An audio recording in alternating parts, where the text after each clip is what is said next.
जिस शांति, जिस सुकून और जिस एकांत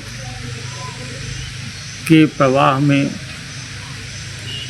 डूब जाने के लिए हम पाते हैं कि महात्मा बुद्ध जी ने रात्रि काल में अपने महल से निकलकर जंगल की तरफ चल दिए। जिस प्रेम, जिस स्नेह की धारा के प्रवाह में डूब जाने के लिए मीरा ने कृष्ण को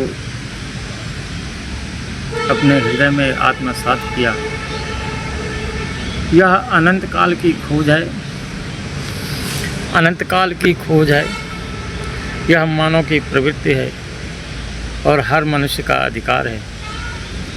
कि वह जन्म के इस दौड़ में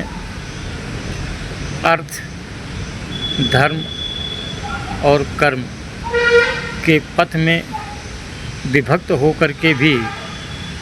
विभाजित होकर के भी अपने शांति स्वरूप को धारण करने के लिए वह अधिकारी है। न जाने कितने कितने विचारों, भावनाओं में हम अपने शांति को विखंडित कर बैठते हैं, जिसे पाप बोध हृदय में जन्म लेता है।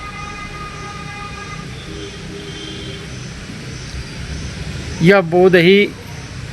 हमें शांति की तरफ खींच करके ले जाने में सहायक है। जब पूर्ण रूप से अपने स्वयं के स्वरूप को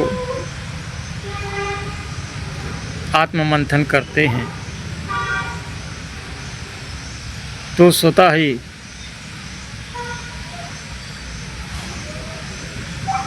वह ज्योति हृदय में जग जाती है, जहाँ से अर्थ, धर्म और कर्म जैसे मार्ग अपने आप ही तिरोहित हो जाते हैं। प्राणी मनुष्य अपने लक्ष्य को भेद पाने में सफल हो जाता है जब वह यह जान जाता है कि हम धर्म के बंधन में, कर्म के बंधन में और इस संसार के बंधन में, सारे बंधनों से पार होकर के हम एक ऐसे ज्योतिर्मय जीवन में जग चुके हैं,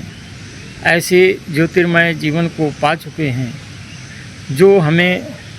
जीवन के आनंद धारा में डुबो देने के लिए पर्याप्त मात्रा में इसी संसार में उपलब्ध है। और मनुष्य अपने जीवन को ऐसे भावों से भर करके